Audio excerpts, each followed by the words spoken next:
ओम अखंडमंडलाकारव्याप्तं जैन चराचरं तत्पदं दर्शितं जैन तस्मै श्रीगुरवे नमः।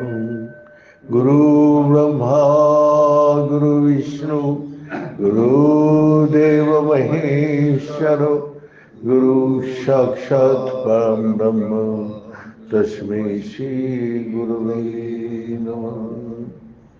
ओम ब्रह्ममयी महादेवी ज्ञान भक्ति प्रदायिनी नमस्तुभ्यं योग विद्यायै योग धर्म प्रसारिणी।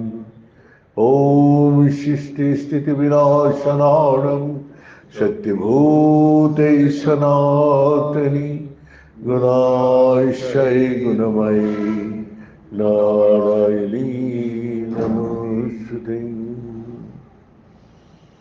कर्पूरगौरं करुणावतारं संसारसारं भुजगेन्द्रहारं सदा वसन्तं हृदयारविन्दे भवं भवानी सहितं नमामि।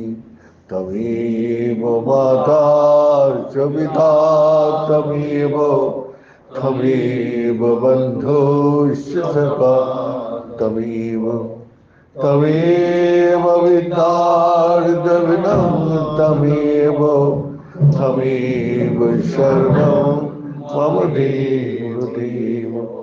ॐ पूर्णमदः पूर्णमिदं पूर्णात् पूर्णमुदच्यते पूर्णस्य पूर्णमादाय पूर्णमेवावशिष्यते। ओम शांति शांति शांति। नारायण हरि ओम नारायण हरि ओम। शिव शिव हर हर शिव शिव हर हर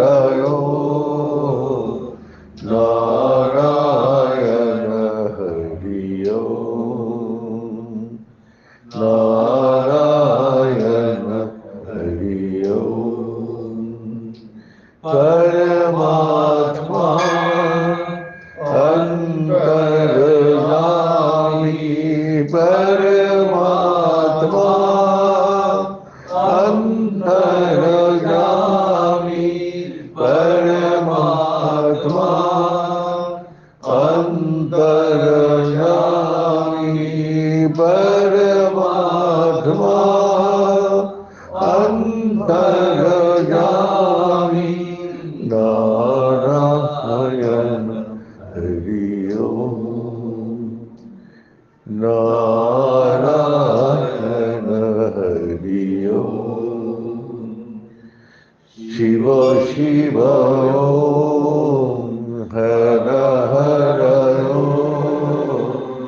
शिव शिव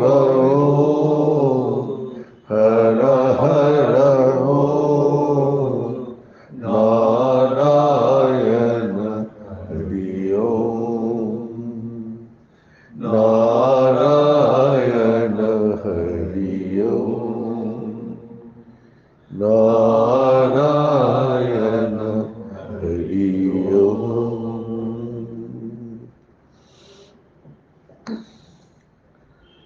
परमात्मा का भक्ति का प्रकाश दोनों में ही दिखा देते हैं, गुरु और शिष्य में। गुरु का अंदर से परमात्मा का पूर्ण प्रकाश होता है और शिष्य का भी अंदर वही शक्ति का विकास होता है। तो ये दोनों का पिता पुत्र का संबंध, गुरु शिष्य का संबंध, और यहाँ जितना भी रिलेशन है, सब रिलेशन का अंदर हम लोग का श्रद्धा, प्यार और कर्म करने का योग बनाते हैं। संसार में भी पिता माता भाई बहन सबको लेके कर्म योग बनते हैं। उसी में अगर प्यार है, विश्वास है और कर्म है तो सभी संसार में स्वर्ग का सुख प्राप्ति कर सकते हैं। जिस भगवान को उस घर में निवास है तो वहाँ भी इसी प्रकार संबंध तैयार होता है। तो इसीलिए हम लोग जब गुरु के पास जाते हैं और सारा संसार में जब जाते हैं, दोनों में फर्क है। पिता माता और भाई बहन इस संसार का रिश्ता में लेके चलते हैं। ये परमात्मा के पास पहुंचा नहीं सकते, क्योंकि परमात्मा का ज्ञान ना रहने का कारण वो अपना वहां तक उसका नहीं पहुंचा सकते। इसलिए गुरु के पास जाते हैं। सदगुरु हम लोग का सत मार्ग दर्शन कराते हैं और बोला, बेटा इस रास्ता में चलते जाओ, कर्म करते जाओ, तुम अपना मंजिल में पहुंच जाओगे।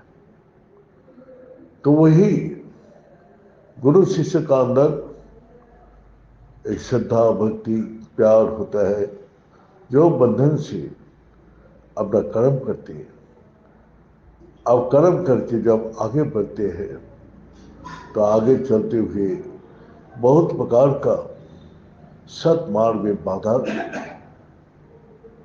बाधा का उत्पत्ति होता है, क्योंकि इस मार्ग को किसी ने जानती नहीं।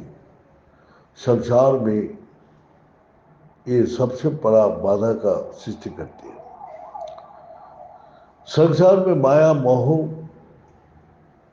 जो आदमी को बंधन में बांध देते हैं, लेकिन जब परमात्मा का भक्ति वहाँ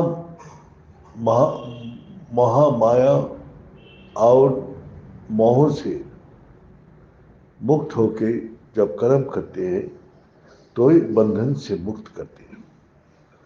तो गुरु वो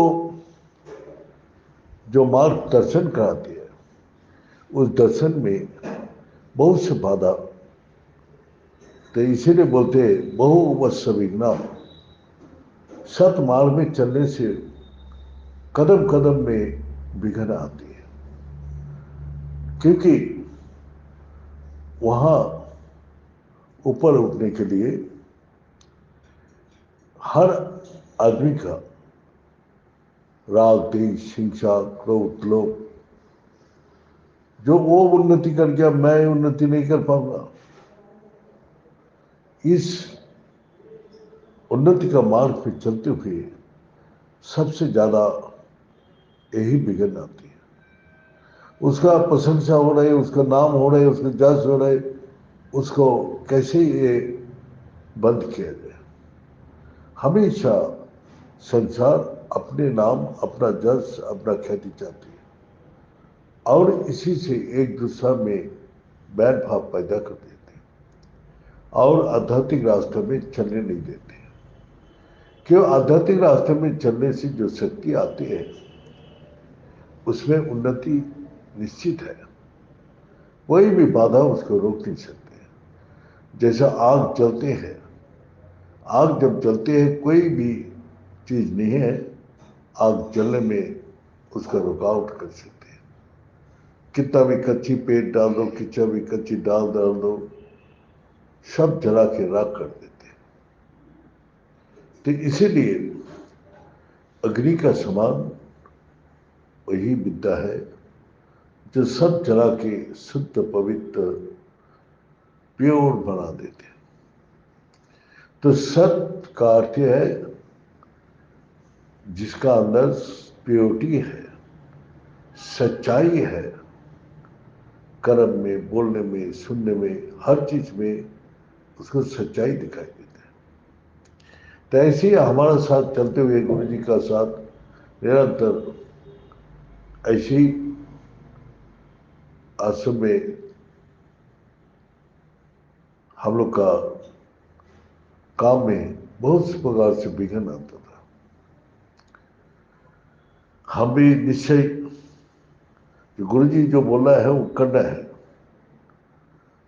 अब एक दिन का घटना अब बता रहा हूँ। यहाँ से दिल्ली जाना था, 6 बजे बस पकड़ना है। तो यहाँ दिल्ली से बस 6 बजे हम लोग का आश्रम का से क्रॉस करेगा। हम तैयार हो गया। गुरु जी हमको बुला के बोला, देखो आज हमारा तबीयत ठीक नहीं है, पेट खराब है, आज नहीं जाऊंगा, कल जाऊंगा। तो मैं अपना अल्प बुद्धि वाला गुरु जी के सामने बोल दिया, मैं अगर प्रोग्राम बना था मैं कभी ना नहीं करता, उसी प्रोग्राम में हम निकल जाता, किसी भी परिस्थिति हो। तो गुरु जी सुना, तो ये हमारा अल्प बुद्धि का परिचय है। गुरु जी सुना और बोला, ठीक है तो एक काम कर, कल जाऊंगा, कल तैयार हो जाओ। कल हम लोग फिर तैयार हो गया, बस में बैठ गया। तो यहाँ से कुछ खाना पीना नहीं था, तो एक हम लोग यहाँ से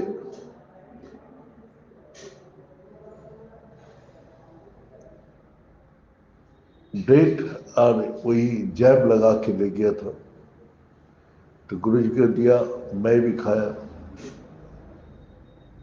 तो गाजियाबाद जैसे क्रॉस किया तो मेरा को पता चला, जो मेरा जैसा उल्टी आ रही, पेट में गड़बड़ मच रहे, लेकिन जैसा फीवर आ रहे, टेम्परेचर हो रहे, लेकिन हम तो गुरु जी का सामने दिखाना नहीं। मैंने गुरु जी का कमजोरी कैसे दिखाऊं, अपना दबा के रखे। ऐसा करते करते अपना वहाँ पहुँच गया बस स्टैंड। वहाँ से फिर जाना था जो भक्त को बस, हाँ, वहाँ से हमने बस वाला को बुलाया, ऑटो वाला को बुलाया, हमको आजाद पहुँचाना है। तो ऐसे लग रहे थे जैसे नेशा में जैसे आदमी टलती है, किसी प्रकार सामान उतारा, गुरु जी को ऑटो में बिठाया और मैं भी बैठा। बैठने के बाद गुरु जी हमको पूछे, सब ठीक है? बोला हाँ। आप जाके गुरु जी का सामान वान उस भक्त का घर का अंदर जहाँ गुरु जी रुकेगा वहाँ रखे। हमने पूछा मेरा कहाँ रखने का है? तो मेरे सामने घर में एक रूम था, उसमें हमारा रहने का। तो गर्मी का दिन, इतना ठंडी लग रहे थे मेरे को बोला एक कंबल दे दो, मैं ओढ़ के सो जाता हूँ। सो गया। उसके बाद मेरा होश ही नहीं। मेरा होश जैसा बुखार में, और उठ नहीं पा रहा हूँ। इतना टेम्परेचर है, मैंने जिंदगी में वो पहले बार वो स्थिति आया, जो बेहोशी। लेकिन साधना का वो अनुभूति उसमें हुआ। साधना का अनुभूति क्या हुआ? जो हमारा भ्रुकटी में जहाँ हम लोग ध्यान लगाते हैं, उस स्थिति में अनकॉन्शियसनेस, पैर हाथ, वो लोग बोलते बर्फ ले आओ, पैर पैर में बर्फ लगाओ, ये लगाओ, मेरा को कोई भी होश नहीं है। लेकिन वही भ्रुकुटी में भगवान शंकर जी ध्यान मूर्ति में बैठे, आज तक भी नहीं भूल सकता वो। 24 घंटा आंख बंद करती देखता हूं जो शंकर जी बैठे हैं। ये निरंतर मैं आंख खोल नहीं पा रहा हूं, लेकिन शंकर जी के दर्शन हो रहे हैं। इधर शरीर में कोई भी हमारा होश नहीं है। फिर वो लोग आपको डॉक्टर के पास ले गया, डॉक्टर को दिखाया, डॉक्टर दिख के दवाई ववा दिया। फिर हमारा पेट खराब हो गया। पेट खराब होने के बाद हमने 1 दिन 2 दिन रुकने के बाद आगे हरियाणा जाना था।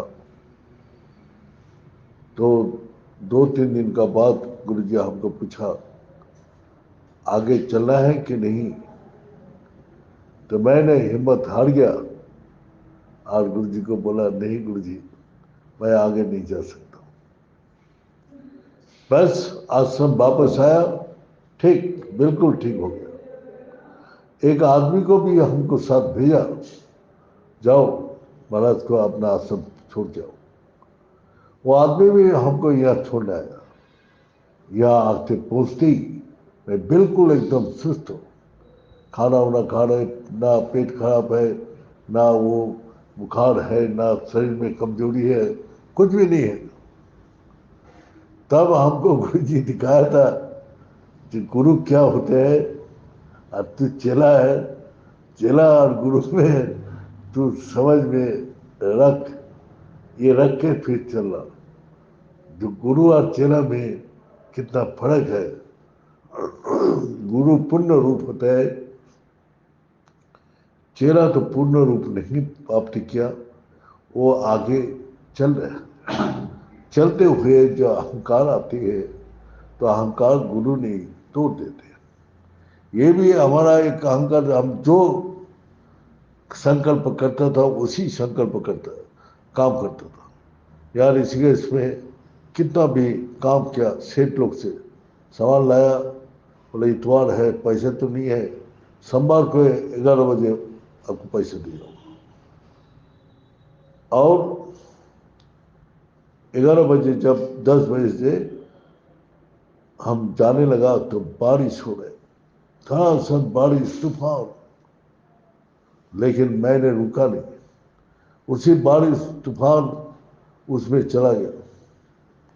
पैसा बैंक से उठाया और सेठ को पास पहुंच गया 11 बजे का पहले। सेठ जी बोला अरे समझे आपको आने का क्या जरूरत था। बोला आपने हिम्मत करके मेरा को 10,000 बाई 11,000 अपना उधार दिया। अगर मैं सही टाइम पर नहीं आता तो आपका मन में डाउट होता जो स्वामी जी शायद पैसा मार देगा। तो इसका बाद वही 1 दिन का वो सेठ जी और कभी भी नहीं पूछा। कितना भी सवाल लाया, कितना भी कुछ किया, और कभी नहीं पूछता था। जानते हैं जब महाराज का आश्रम में समाज जाती पैसा हम लोग को मिल जाएगा। ऋषिकेश आस पड़ोस वाला सभी जानते हैं जो यहाँ जो आश्रम है सब सच का मार्ग में चलते हैं, कोई छल कपट झूठ नहीं करते। तो इसीलिए यहाँ आस पड़ोस वाला भी उसी निगाह से इस आश्रम को देखते हैं। और हमने किसी को उधार, गुरुजी भी बोल के गया था उधार नहीं रखना, जो तुरंत उस उधार को दे के आओ, पेंडिंग नहीं रखना। तो इसी प्रकार गुरुजी बोला था अप्रवासी और इन्हीं सदा सुखी। तो गुरुजी बोलते हैं और ही नहीं होना चाहिए, ऋण किसी का सिर में रखना चाहिए। ऋण जितना हो उतना उधार दो, तभी तुम हमेशा सुखी रहोगे। तो ये सब गुरु जी का वचन है। लेकिन मैं गुरु जी का साथ ऐसे घटना में भगवान शंकर जी का निरंतर दर्शन हुआ और उसमें हमको अभी भी कभी भी नहीं भूलता हूँ, जब भी विपत्ति आपत्ति कष्ट दुख तकलीफ होता है तो भगवान शंकर जी को प्रकृति में दिखाई देते। मैंने कभी कल्पना भी नहीं किया था कि ऐसे दर्शन होगा। मैं इसे आग बंद करके लेटा हुआ था।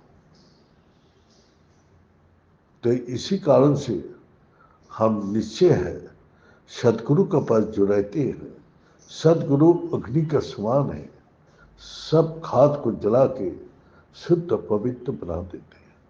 लेकिन वो जलने के पहले हम लोग का चिंता भय होता है। तो इसीलिए गुरु जी का पास जाके जो बोलते हैं उसी को मान के चलना ही सब शिष्य के लिए सर्वश्रेष्ठ है।